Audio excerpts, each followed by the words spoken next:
Muy buenos días, amada Iglesia de la Alianza Cristiana y Misionera. Unidos en oración, día 571. El libro de Mateo, el capítulo 24, el versículo 35, dice: el cielo y la tierra pasarán, pero mis palabras no pasarán. Y es la verdad. Nosotros como seres humanos muchas veces no comprendemos la maravillosa forma como Dios siempre ha buscado comunicarse con el ser humano. Y tenemos la palabra de Dios, la Biblia. Y Dios ha levantado a lo largo de toda la historia hombres y mujeres que por el Espíritu Santo han revelado lo que la profecía es.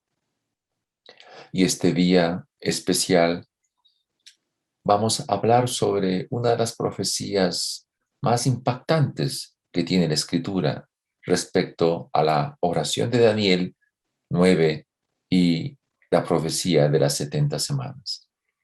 Tengamos un momento de oración para que el Señor use este tiempo. Sabemos que no es fácil interpretar adecuadamente la profecía.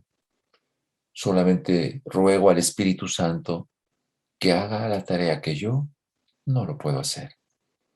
Amado Dios, este es el día en que tú nos has regalado para poder abrir tu palabra y hablar respecto a esta profecía maravillosa de Daniel, el capítulo 9. Te pido, Señor, que tu Espíritu Santo tome control de lo que vamos a hablar hoy. Queremos, al hacerlo, que tu nombre se glorifique y que esta oración que vamos a hacer, tú la escuches, Señor, para la gloria de tu nombre. Usa este tiempo, te lo ruego, con todo el corazón, en el nombre santo de Jesús. Amén. Amén. En este día vamos a compartir un poco algunas láminas que quisiera que ustedes puedan percibir un poco la idea sobre esta profecía, ¿sí? Así es que vamos a compartir esta palabra del Señor a través de la presentación de algunas láminas que nos puede ayudar a entender un poquito mejor lo que la Escritura lo menciona, ¿no? Y la pregunta que nos hacemos es, ¿dónde está la profecía?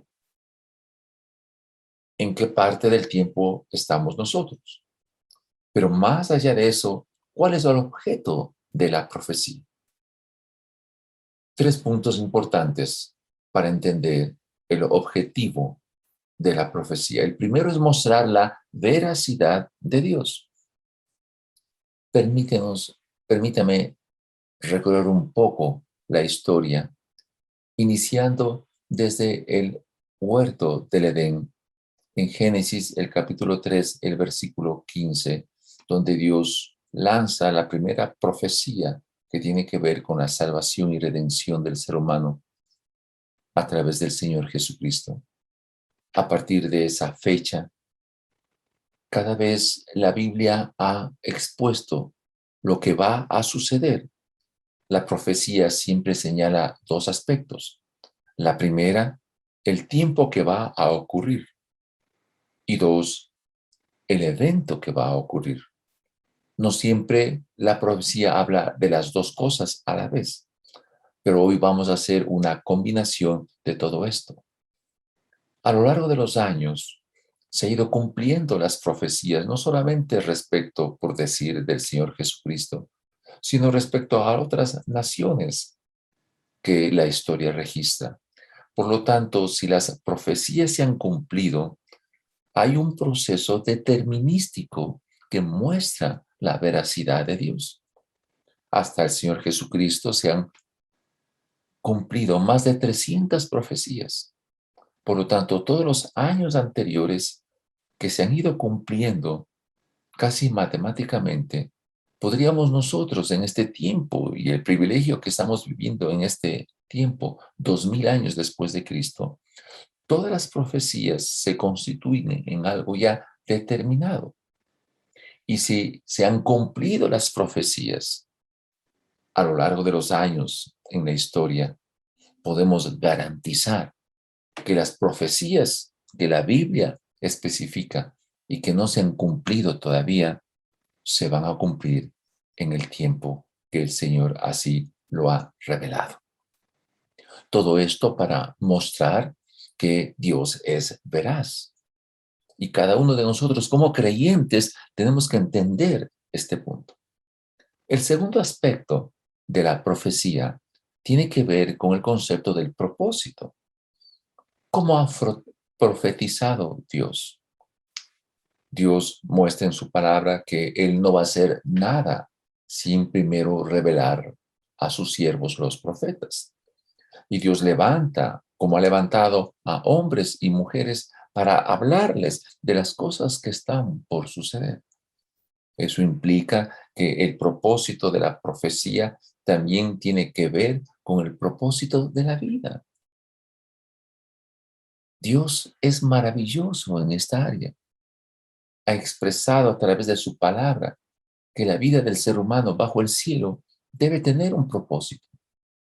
Entonces, la profecía también mostrará ese propósito en la vida de las personas. Así se han levantado los profetas del Antiguo Testamento, los profetas que se levantaron también en el Nuevo Testamento. Siempre Dios levanta a un hombre, a una mujer, le revela sus secretos para mostrar que la vida tiene sentido y tiene propósito. Pero la tercera característica, y este es un poquito como especial porque no nos gusta mucho hablar de esto, es el concepto del tiempo de la profecía. La naturaleza humana considera que el concepto del tiempo y de la vida está ligado mientras dure nuestro cuerpo físico, ¿verdad? Todo hacemos en función de este concepto, de que hago todo lo posible mientras mi cuerpo vive. Muerto el cuerpo, ahí cesó todo. Si fuese así, sería terrible. Dios nos hizo eternos. Por lo tanto, la profecía no está limitada únicamente al tiempo de la vida de mi cuerpo. La profecía está ligada a la eternidad en el cuerpo y fuera del cuerpo. Esto es importante y le da sentido a mi existencia, de que el relato bíblico no solamente narra y describe lo que va a pasar mientras mi cuerpo viva, sino que narra y describe lo que va a suceder cuando yo cruce el umbral de la muerte. ¿Nota usted esto? Y esto es hermoso. Eso nos permite que captemos que nuestra vida va a tener significado. Y esto es algo precioso para cada uno de nosotros, ¿verdad? Por otra parte, si analizamos a Daniel y a la profecía, podemos mirar algunos asuntos importantes. Cuando Daniel fue llevado cautivo a Babilonia, se supone que tenía una edad de unos 16 o 18 años. Y cuando escribe el capítulo 9 de su libro, habían pasado ya 70 años que Judá estaba cautivo en Babilonia. Por lo tanto, Daniel tenía unos 90 años de edad. Vuelve al concepto del propósito. Daniel ocupó en todo ese tiempo cargos siempre bien elevados con los tres reyes en la civilización de Babilonia, empezando con Nabucodonosor, su hijo y su nieto, y luego con Darío, el rey de Media, y luego con Ciro, el rey de Persia. Y siempre ocupó cargos altos. Este profeta Daniel, Dios le utilizó en dos civilizaciones de ese tiempo y con varios reyes, mostrando que Dios tomó a Daniel para que cumpla un propósito en su vida y se muestre al mundo entero de ese entonces y el actual y el futuro, que Dios levanta hombres y mujeres con un propósito definido de mostrar a la sociedad, a la humanidad, el propósito santo de Dios y lo que Él va a hacer con la historia del ser humano. Y Daniel mantuvo siempre su fidelidad.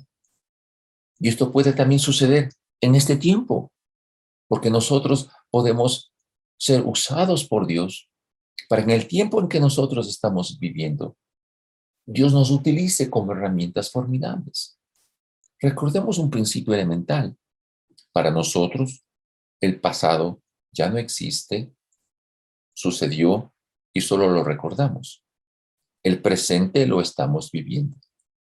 El futuro no lo sabemos.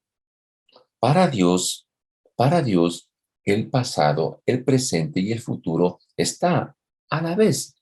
Por eso para Dios tiene sentido la profecía.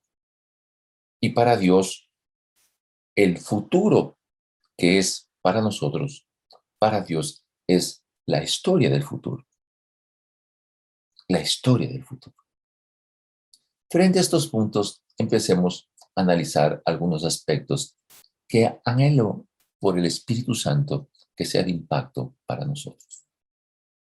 Daniel, en el capítulo 9, él dice que en ayuno y oración se dio cuenta que la profecía del profeta Jeremías, en donde profetizó de que Judá iba a permanecer 70 años cautivo en Babilonia, ya se había cumplido. Hombre de Dios como fue Daniel, dijo, aquí tiene que pasar algo especial. Y ayunó y oró y buscó de Dios. Y se puso en esa condición, con un corazón sencillo y humilde como anhelamos que usted y yo tengamos en este momento. Porque vamos a utilizar algunos textos de la oración de Daniel para detenernos y orar por nuestro país, por nuestra nación. Por lo tanto, conservemos la calma por una parte y llenémonos de emoción, porque hoy vamos a clamar a Dios, haciendo un paralelismo de la oración de Daniel para orar por nuestro país. En Daniel capítulo 9, el versículo 13, dice la Escritura, Señor y Dios, todo este desastre ha venido sobre nosotros, tal como está escrito en la ley de Moisés, y ni aun así hemos buscado tu favor. No nos hemos apartado de nuestros pecados, ni hemos procurado entender tu verdad. Yo le pregunto, hermano querido, ¿cómo nos estará viendo a nosotros como nación? Estamos en un país desolado, con una situación compleja y difícil, no solamente en la línea de la economía, sino en la línea moral, en la línea ética. Estamos en un problema difícil como nación, pero no reconocemos que nos hemos apartado del camino de Dios. Hemos seguido en el camino de nuestro pecado y no hemos preocupado cada uno de nosotros de entender la verdad.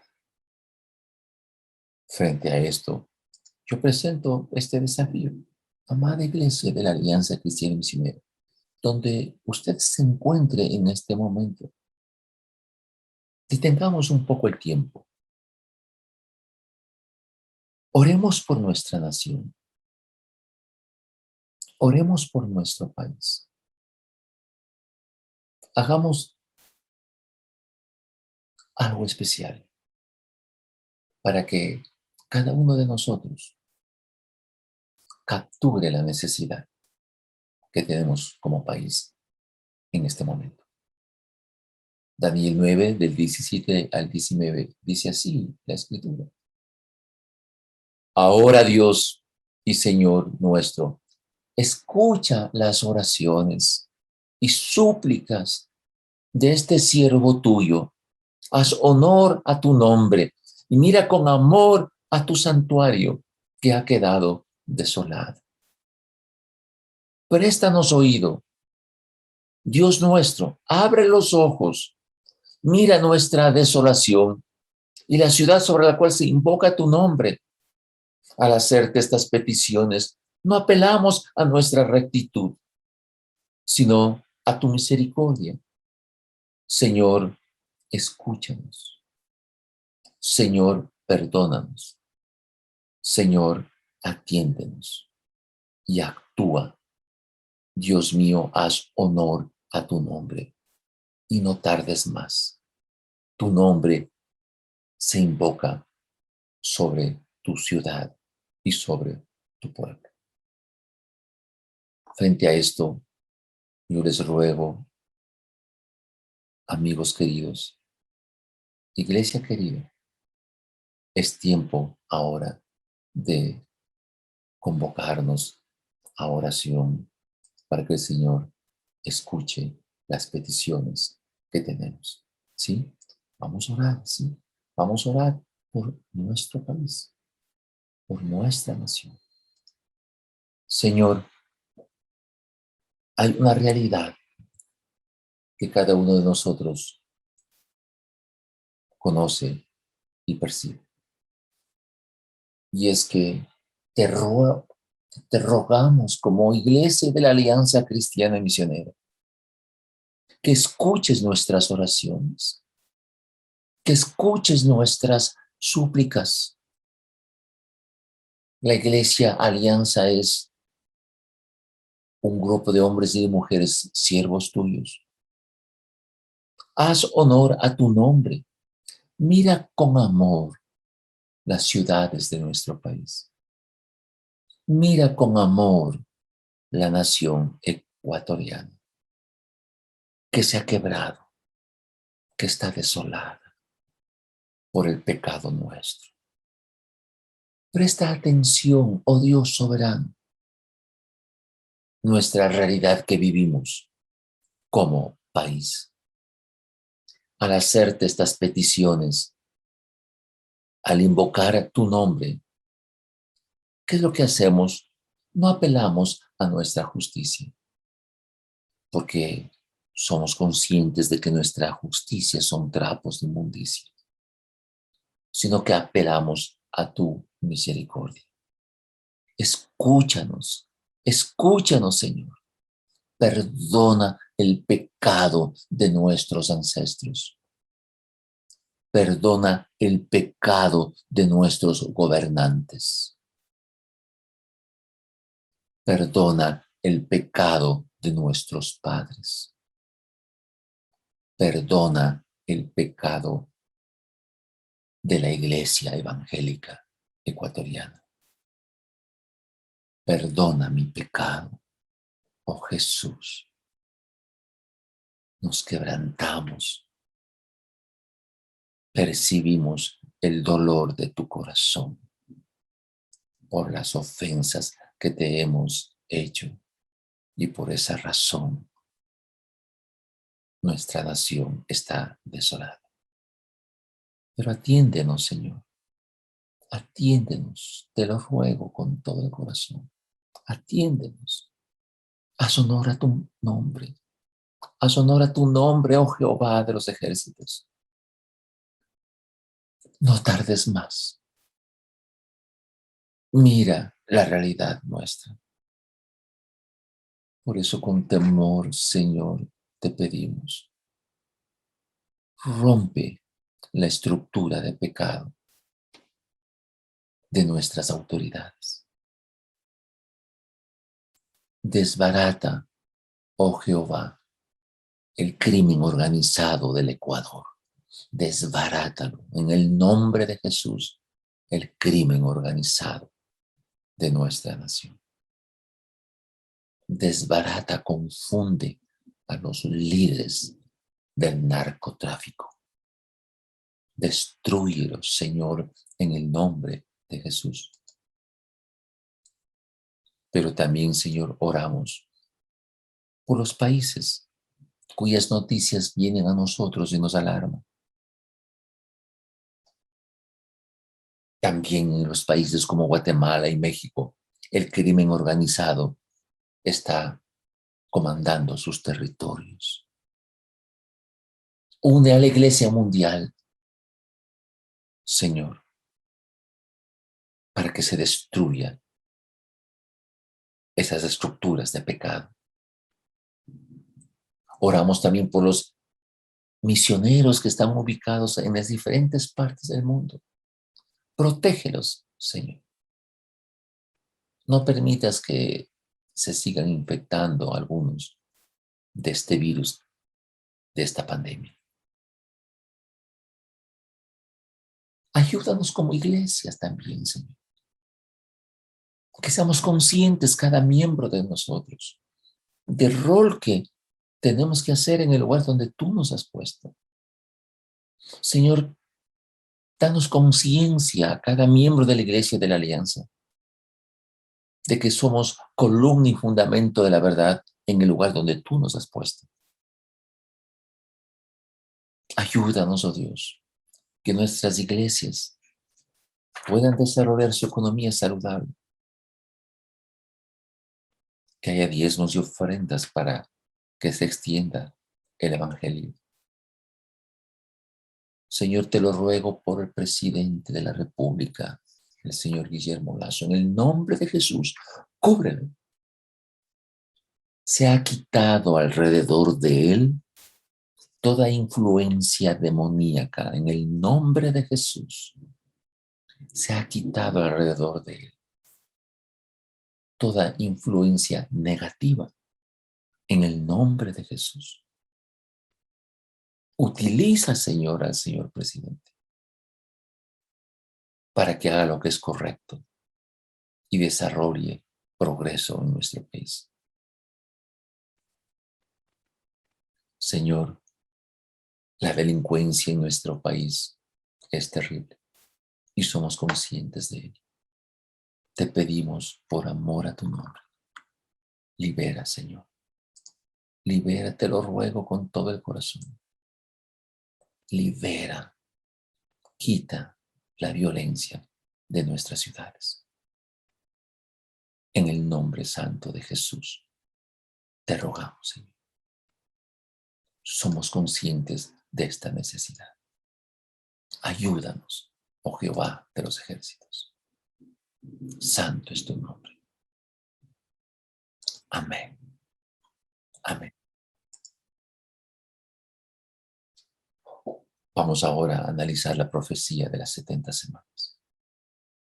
En Daniel 9, 22 al 23 se dice, y me hizo entender y habló conmigo, diciendo Daniel, ahora he salido para darte sabiduría y entendimiento. Al principio de tus ruegos fue dada la orden. Yo he venido para enseñártela, porque tú eres muy amado. Entiende pues la orden y entiende la visión. Señor, nos unimos en oración para que tú, Señor, nos des sabiduría para saber cómo tú operas, cómo has operado en el tiempo antiguo, cómo estás operando en el tiempo actual. Revela tu iglesia, Señor, cómo estás operando tú y ayúdanos a comprender el orden y la visión de esta profecía de David. Sí, te lo rogamos con todo el corazón. La profecía de las 70 semanas muestra una cosa hermosa y dice lo siguiente. Daniel 9:24. 70 semanas están determinadas sobre tu pueblo y sobre tu santa ciudad para terminar la prevaricación y poner fin al pecado y expiar la iniquidad para traer la justicia perdurable y sellar la visión y la profecía y ungir al santo de los santos. Qué impresionante que un solo versículo haya 8 características de la profecía. 8 características de la profecía. Iglesia, alianza. No vamos a analizar con fechas exactas y puntos a veces se discuten, pero sí los principios. El texto que hemos leído menciona algunas cosas importantes. ¿Cuáles son estas? Dice 70 semanas. No nos vamos a detener porque se habla de los años por cada semana. Lo que podemos decir directamente, y hay respaldo suficiente para decir lo siguiente: estas semanas de 7 años representan 490 años judíos. 490 años. Pero hay que aprender un poquito a entender que los años hebreos son de 360 días. En los años nuestros gregorianos, según nuestro calendario, es de 365.25 días. Entonces, cuando se habla de 70 semanas, estamos hablando de 490 años judíos. La siguiente parte dice: están determinadas sobre tu pueblo y sobre tu santa ciudad. Por lo tanto, esta profecía se refiere al pueblo de Daniel, a Israel, a la ciudad de Daniel, a Jerusalén. No es para la iglesia de Cristo esta profecía, es para el pueblo de Dios, para Israel, porque recordemos que la iglesia surge con Cristo y se revela claramente en Efesios 3:6. Dice así la Escritura: el designio de que por el Evangelio Dios llama a todas las naciones a participar en Cristo Jesús, de la misma herencia, del mismo cuerpo y de la misma promesa que el pueblo de Israel. Vamos a ver en la semana 69 el significado de esto. Tercera característica. Dice: para poner fin a la prevaricación y a la transgresión de Israel. Sabemos nosotros que Israel en el tiempo actual, la mayoría no cree en Dios. Y algunos esperan el anticristo, esperan al Mesías y no le reconocen a Jesucristo como el Mesías que ya vino. Esta profecía, por lo tanto, de que se pueda poner fin a la prevaricación y a la transgresión de Israel, se ha cumplido solamente en parte. Segundo, poner fin al pecado. Esto es fundamental. ¿Qué significa poner fin al pecado? Solo Jesucristo lo podía hacer. Solo Jesucristo. Romanos 6:6 dice: sabiendo esto, que nuestro viejo hombre fue crucificado juntamente con él, con Cristo, para que el cuerpo del pecado sea destruido, a fin de que no sirvamos más al pecado. ¿Escuchó eso? Eso sí fue posible. Eso sí fue posible. Jesucristo completó esta profecía de manera exacta. Romanos 6, del 9 al 10 dice: sabiendo que Cristo, habiendo resucitado de los muertos, ya no muere. La muerte no se enseñorea más de él, porque en cuanto murió, el pecado murió una vez por todas. Mas en cuanto vive, para Dios vive. Iglesia amada, el pecado murió una vez por todas. Si usted es creyente y cree en la obra redentora de Jesucristo, para nosotros los creyentes, el pecado murió. No significa que no podamos pecar. A veces lo hacemos lamentablemente.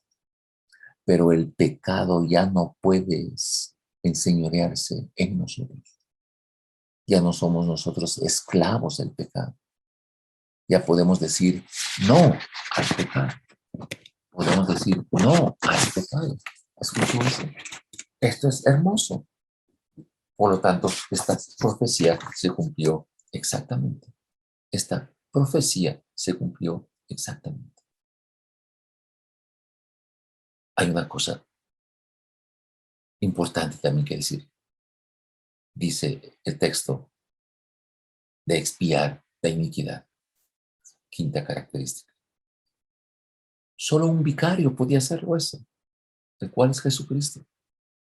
Expiar es la eliminación de la culpa, la eliminación del pecado por una tercera persona. Y eso Jesucristo lo hizo. La iniquidad, la maldad, perversidad, abuso, Gran injusticia, desprecio a la ley y respeto a la autoridad de Dios. Eso es iniquidad. Pero Isaías 53, 10 dice, escuchen eso y ya analizamos hace un par de semanas. Con todo eso, Jehová quiso quebrantarlo, sujetándole a padecimiento. Cuando haya puesto su vida en expiación por el pecado, verá linaje, vivirá largos días, y la voluntad de Jehová será en su mano prosperada. Isaías 53:10. Esta profecía se cumplió totalmente en Jesucristo. Por lo tanto, para nosotros como creyentes, el pecado ya no tiene poder sobre nosotros. Permítame decirle algo. La iniquidad es la capacidad que tiene el pecado para taladrar, para entrar y dañar toda la estructura del ser humano, cuerpo, alma y espíritu. La iniquidad es la capacidad que tiene el pecado de taladrar, de perforar, de penetrar en la sociedad. Y la iglesia de Cristo, columna y fundamento de la verdad, puede decir, detente. Eso es nuestro rol, iglesia de la alianza, detener la capacidad del pecado de perforar las bases éticas de integridad de nuestra sociedad ecuatoriana. Esta profecía se cumplió en su totalidad. Luego dice la sexta característica para traer la justicia perdurable.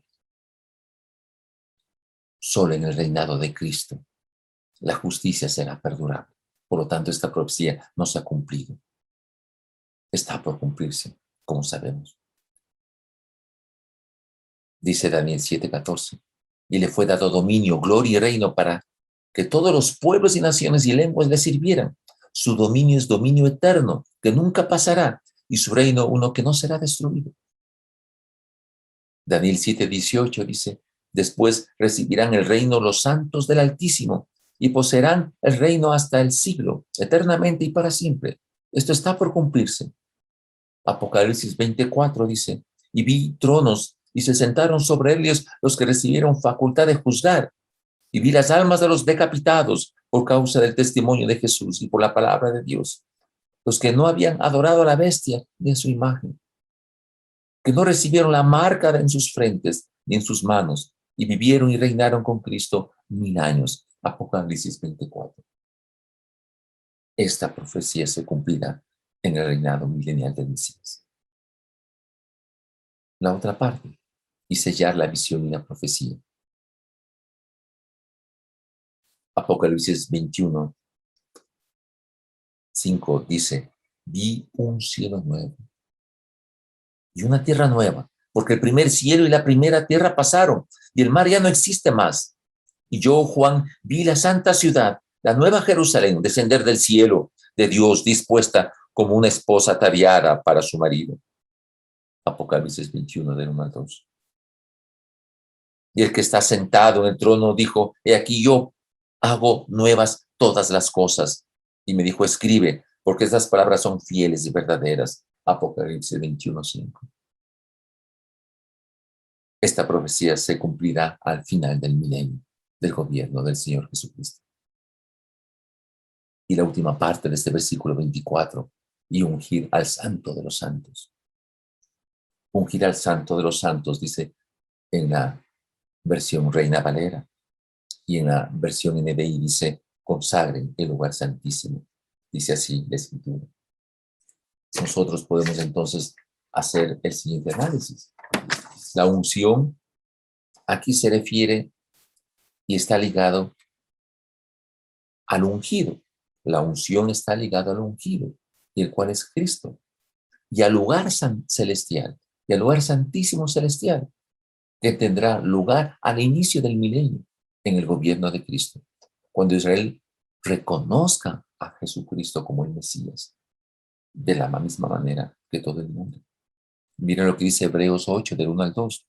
Lo más importante de todo esto es que tengamos un jefe de sacerdotes que está en el cielo, sentado a la derecha del trono de Dios. Ese sacerdote es Jesucristo, que actúa como sacerdote en el verdadero santuario, es decir, en el verdadero lugar de adoración, hecho por Dios y no por nosotros, los humanos. Hebreos 8, del 1 al 2. Ah, qué precioso, ¿verdad? Este es el análisis de Daniel 9:24. Analicemos ahora Daniel 9, del 25 al 26. Dice así: sabe pues y entiende que desde la salida de la orden para restaurar y edificar Jerusalén hasta el Mesías príncipe habrá 7 semanas, y 62 semanas se volverá a edificar la plaza y el muro en tiempos angustiosos. Y después de estas 72 semanas se quitará la vida al Mesías, mas no por sí. Y el pueblo de un príncipe que ha de venir destruirá la ciudad y el santuario, y su fin será inundación, y hasta el fin de la guerra durarán las devastaciones. En la gráfica que ustedes ven, se puede analizar en la línea del tiempo lo que estos versículos dicen. La orden que salió para reedificar la ciudad fue hecho en el tiempo del rey Artajerjes, cuando Nehemías estaba como copero del rey. Siendo copero, Nehemías tenía que siempre tener la cara muy alegre. Y el rey le dice: ¿por qué estás triste? Y Nehemías le dice: ¿cómo no voy a estar triste si mi ciudad está desolada, si el muro está destruido y las puertas están encendidas en llamas? Se arriesgó Nehemías a decirle eso al rey. Y el rey dice: muy bien, ¿qué tiempo te va a demorar? Y le autorizó a ir a reparar. Esto fue en el año 444 antes de Cristo. Qué precioso, ¿verdad? Dice luego el texto que pasó 7 semanas de 49 años. Estos 49 años después de haberse dado la orden de restaurar el muro de Jerusalén y la ciudad, pasaron 49 años. Se restauró la ciudad, se restauró el muro y se terminó lo que nosotros llamamos el Antiguo Testamento. Y se entró al tiempo del silencio de Dios, que son las 62 semanas después de estos 7 semanas, o 434 años después de los 49 años. ¿Dónde caen los 434 años? Exactamente en el año 33 después de Cristo. Y dice el texto que ahí se le mató al Mesías. Por lo tanto, 69 semanas o 483 años están desde que se dio la orden para restaurar Jerusalén hasta la muerte del Señor Jesucristo en el año 33 después de Cristo. Aquí tenemos una especie en que se detiene el tiempo para Israel, para Jerusalén, y se abre el tiempo de los gentiles. Estamos nosotros en la semana 69, en donde se abre el periodo de la gracia, época de la iglesia, que es hasta el tiempo que nosotros estamos viviendo. Y falta, por lo tanto, una semana más, que será la última semana antes de que venga el Señor Jesucristo. Pero esto lo vamos a analizar de la última semana, la próxima semana. Que Dios nos ayude a entender esto. Pero ¿sabe qué, iglesia querida? Iglesia amada, todo esto es para hacer que nosotros, como sabemos, ya no tenemos problema con el infierno. Porque los que estamos en Cristo Jesús, no hay ninguna condenación. ¿Qué voy a hacer yo en este tiempo? Han pasado 2000 años en el periodo de la gracia. ¿Qué voy a hacer? Dios me está pidiendo que yo me prepare para el tribunal de Cristo. Para eso Dios me está diciendo que me prepare. Nada tiene que ver ya con la condenación, porque no soy condenado. Tengo vida eterna en Cristo Jesús. Soy salvo por gracia. Pero Dios va a demandar a través del tribunal de Cristo, ¿qué es lo que yo he hecho con mi salvación? ¿Qué es lo que yo he hecho con mi salvación? El libro de Filipenses me dice que yo debo cuidar mi salvación con temor y temblor, porque es Él quien pone en mí tanto el querer como el hacer según su buena voluntad.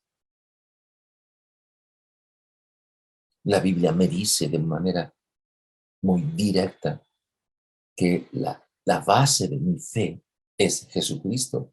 En Corintios, Primera de Corintios, el capítulo 3. Pablo menciona ahí que una vez que siendo la base Jesucristo, yo he edificado con oro, plata o piedras preciosas o con madera, hojarasca. Y al final del tiempo yo tengo que mostrar a Jesús cómo construí con la salvación recibida. He construido sobre la cimentación que es Cristo mi edificio de oro, plata, piedras preciosas. O edificado mi edificio en base a Jesucristo con madera, hojarasca. El fuego, no del infierno, el fuego del cielo va a pasar. Y si he construido mi casa con oro, plata, piedras preciosas, va a quedar relucientes. Pero si he construido mi vida en base a Cristo, como con madera, el fuego lo consumirá. Y aunque yo me voy a salvar como quien se salva del fuego, qué tristeza, ¿qué sería eso, verdad? Querida iglesia, ¿qué estamos haciendo con la salvación recibida? ¿Qué estamos haciendo? Somos agentes de sanidad en el lugar donde Dios nos ha puesto. Pero hay una cosa importante que debemos resaltar. Si no lo entendemos esto, sería terrible.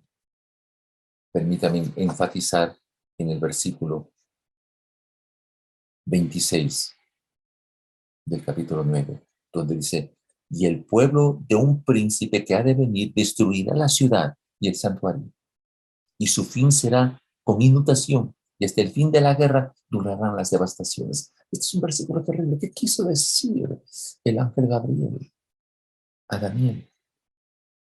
Que un príncipe ha de venir y destruirá la ciudad. En la lámina que ustedes ven, en la parte izquierda, está lo que se llama el Arco de Tito, construido en el año 81 después de Cristo por el Imperio Romano. Y dentro de ese arco hay un relieve que se encuentra a la derecha de ustedes, donde se ve el desfile de los romanos que saquearon Jerusalén y se llevaron los artículos del templo.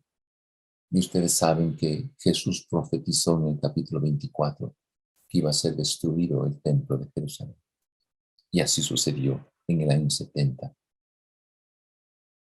después de Cristo. Pero, ¿qué quiso decir el ángel al indicar que y su fin será con inundación y hasta el fin de la guerra durarán las devastaciones? Escuchemos con atención la historia de la diáspora judía. Escuchemos con atención esa historia, donde se puede ver que este versículo que señale y su fin con inundación y hasta el fin de la guerra durarán las devastaciones. En el año 70 después de Cristo, el general Tito del Imperio Romano destruyó Jerusalén y murieron 500.000 de judíos.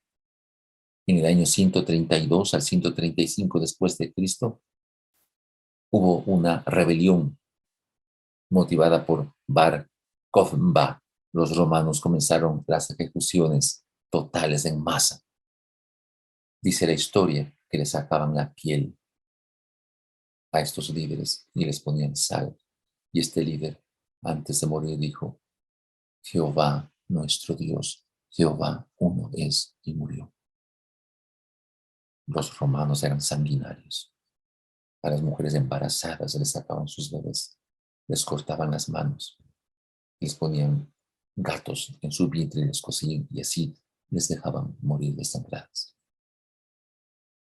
Eso es el Imperio Romano, la bestia que analizamos en el capítulo 2 del libro de Daniel y que lo vamos a analizar la siguiente semana en el resurgimiento del Imperio Romano.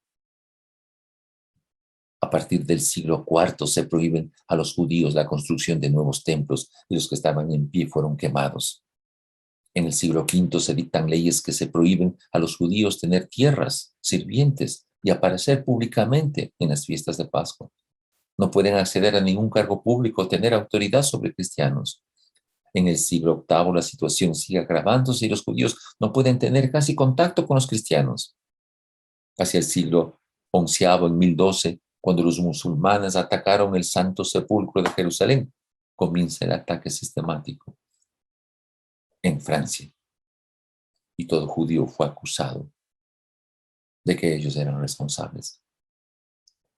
En el periodo de las Cruzadas, 1092 a 1215, miles de judíos fueron asesinados. Los judíos también fueron expulsados de Inglaterra en el año 1209, en Francia en 1306. Muchos salieron de España y Alemania para vivir en países al oriente de Europa. En el siglo XIII, una resolución del Cuarto Concilio de Letrán les obligaba a distinguirse de la sociedad con una marca en sus ropas y vestidos. Llega el siglo XIV terrible, una peste que pasará a la historia, este registro donde murieron 200 millones de personas. ¿Quiénes eran culpables de todo eso? Los judíos. En la Segunda Guerra Mundial murieron 6 millones de judíos. Y el 14 de mayo de 1948 nace Israel en un día y empiezan las guerras, pero en su propio territorio.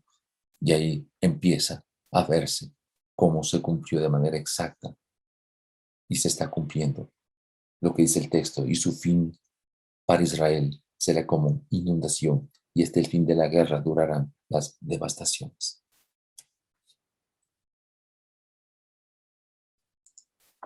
Querida iglesia,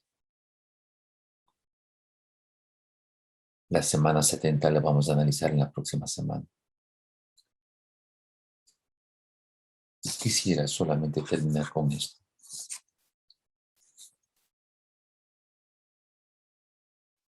Y lo hemos dicho varias veces, pero perdóname que lo repita.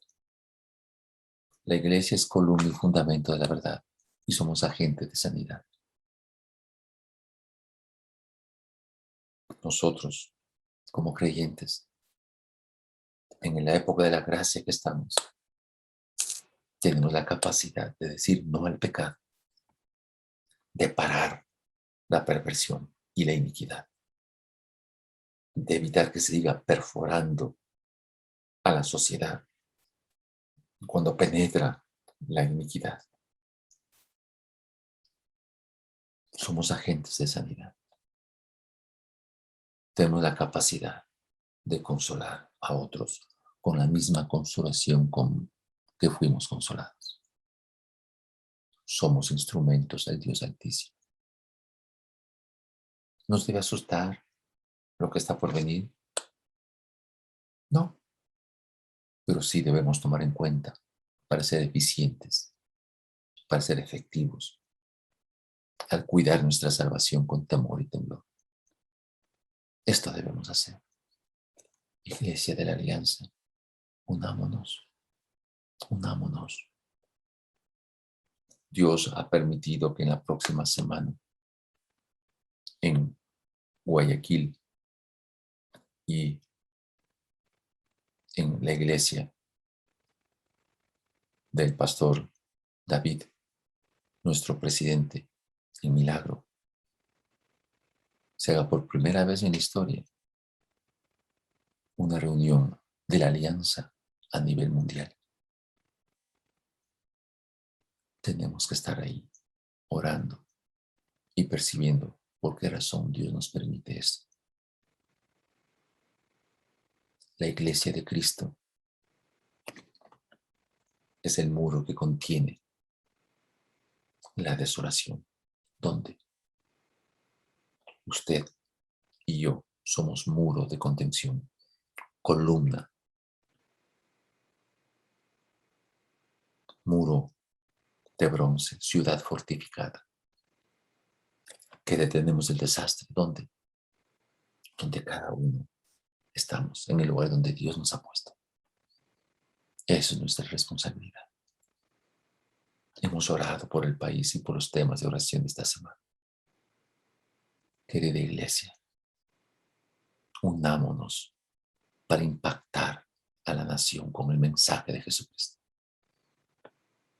Y oremos porque la próxima semana sea un éxito para la gloria de Dios en la reunión de la Iglesia Mundial de la Alianza.